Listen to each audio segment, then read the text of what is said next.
The halfway championship point used to be signalled by hamburgers, Californian sunshine and the most famous corkscrew in the world. But this year things have changed. Now it's dodgy weather, beer, bratwurst and a corner nicknamed the Waterfall. Welcome to After the Flag from the Sachsenring. What's the exception? I'm living in the south. It's not quite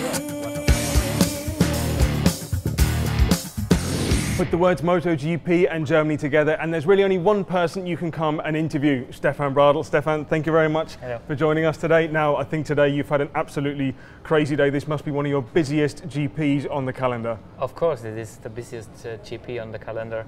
It's my home race and we only have one race in Germany. So, and it's always, you know, the Sachsenring is really crowded. The people are so close and they're so emotional. They're looking forward all the year to this Grand Prix, so I have a lot of things to do.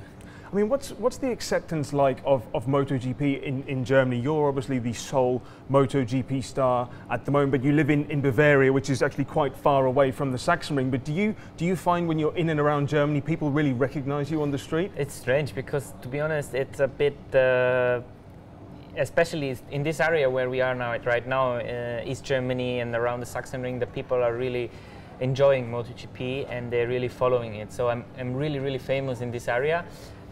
It's a bit strange that I'm living in the south, close to Munich, and there it's a bit different. The people are more interested in Formula One, and of course they're following MotoGP, but not that explicit as they're doing here, especially around in this region. But do you think though that could be a bit of a positive? You know, you can go out with your friends and maybe not be harassed too much. You know, you can still have quite a nice personal life there. I do have it. I mean, of course, people recognize sometimes when I'm walking around, but it's not that much. So I have quite easy life at home. It's how it is. You know, if I would go out tonight and going dinner somewhere, it would be different. I mean, the Sachsenring and the people here, they're living from the history. They have a really long history from racing, from motorbikes especially, and that makes the people loving MotoGP so much. Moving on from history to the current season now. I mean, I think you've had some real ups and downs already. How would you evaluate the first half? Yeah, we did some good races. Unfortunately, also some bad luck. Speaking about Mugello in particular, but also my race in Le Mans wasn't good. You know, some up and downs. You're right. Some people in the ranking are in front of us. They've been more consistent, so we have to see that we improve the consistency for the second half of the season. In terms of improving that consistency, how do you go about it? I mean, how much support are you getting from HRC? I think a lot of times people ask, so where's the real difference between the Repsol Honda bikes and your satellite bike? I don't know. I don't know what the Repsol guys they have in their bike. I know that my package is good. I know that our potential, speaking about team, about bike, about everything, is good. We are able to fight for the podium. Unfortunately, this year it's quite tough, especially also with the regulation that changed the open class. Ducati guys are very strong. It's a bit more difficult for us. But in some races we had the chance. We will have the chance in the future and trying to achieve the podium, which is our target. You know, never is going to be easy, but we will try. We will keep pushing and keep trying hard. But just to put it into perspective, on the track, when you're physically on track racing with the guys now, I'm thinking Catalonia, because you were at the end of that how should we say, foursome. Yeah. Which areas do you feel you're just missing out on? It's not that. It's almost nothing. It's maybe 1/10 a lap. In some races it's a bit more, but when you're speaking about Catalonia, probably it's 1/10 a lap. We were missing a little bit. It's it's difficult to give you an idea where we're missing the time or where we're missing this kind of speed. Probably it's just a little bit everywhere. of course, also maybe from the rider side, and bike setting. Every racetrack you arrive and you're facing some different problems, and looks like the factory guys, Honda and Yamaha, they're quicker in sorting out these problems. Okay, well look, we hope you can sort out these problems over the summer. Hope you have a good break now ahead of Indianapolis, and of course, first of all, best of luck here at the Sachsenring, and thank you very much for your time, Stefan. You're welcome. Thank you.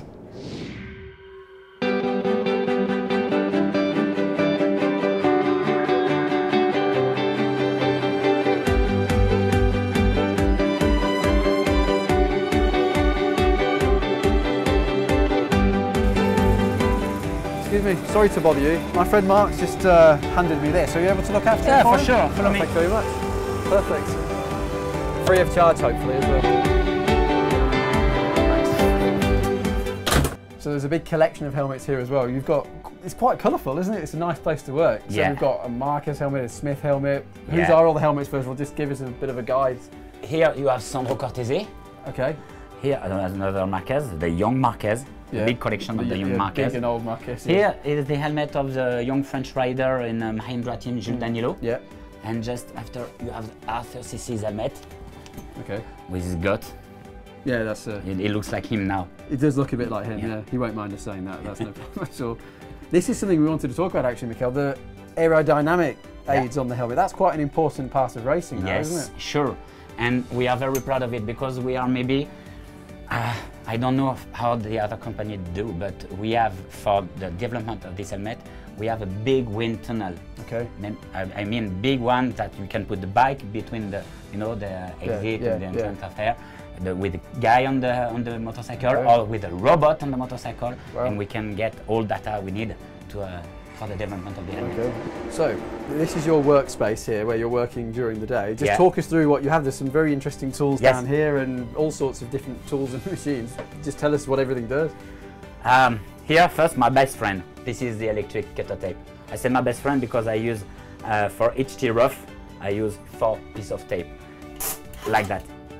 So, before I had this machine, I had to prepare all this piece of tape with a scissor. Wow. Okay, so if we move across to the other side of the truck here, we'll look more into now the drinking situation, because riders obviously can drink a bit of liquid, water, special sports drinks, whatever. And this is all how it works, Michael. Yeah, so this is the tube. This is connected with the water pocket, which is in the back of the back leather. of the suit, yeah. Yeah, and then the rider just drink by this way with the valve test. So this has a valve on it to stop, because we've seen like there was an earlier race with Tito Rabat this year, and all the water was coming out when he was on the grid. So you have 2 valves. You have this one. Yeah. When you press, you can open the hole and drink. Okay. And then after you have a second valve. Okay. Which is here. Oh, right. I will show you. So this is a second valve. Yeah. Okay. Here.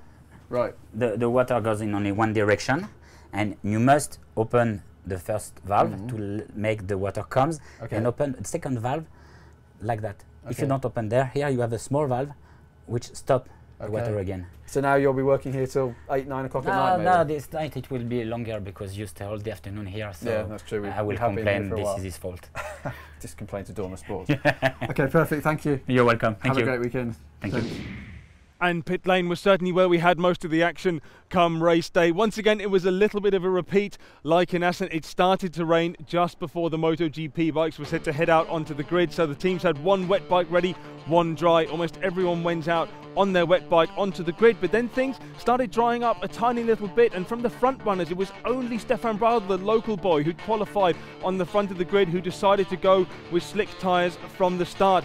Then of course came the sighting lap just before they lined up in front of the lights. But now, very, very strange. This situation we haven't seen much in MotoGP. Almost everyone who was out on a wet bike pulled into pit lane. It was absolutely frantic as they jumped from their wet bike onto their dry bike and then had to start from pit lane. They were lined up so tightly in the end there, and the grid itself looked very, very strange, with just Stefan Bradl, the lone rider, at the front, and a bunch of the open guys at the back like Hiroshi Oyama, Karel Abraham, who'd also gone out on slick tyres. Then the race got underway. There were still wet patches out there, most namely here after turn 11, the guys coming down the hill into turn 12. Down there it was still pretty wet, so the riders had to be careful. But pretty soon you could see Stefan Bradl had a problem. As it turned out, in the end, his team had changed to dry tyres, managed to put the rear suspension in for the dry, but did not have enough time to change the front fork setting, so he was running with a wet front fork setting, which was not good enough for the dry, so he was losing a lot of time.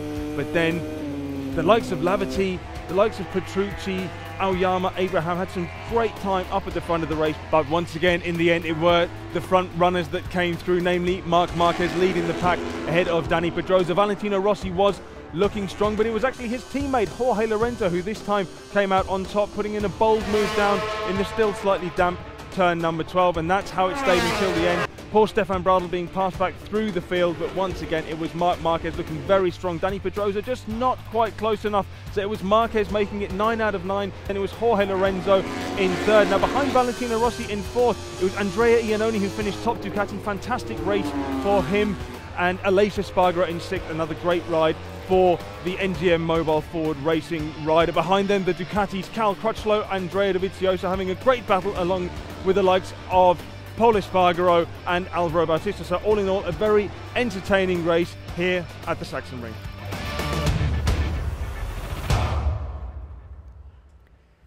Amazing it was indeed, wasn't it? And we will never forget the sight of 14 MotoGP bikes lined up right here at the end of the pit lane for the start of the German Grand Prix. It's actually so narrow as well when you get down here. It's hard to believe just how tight it was.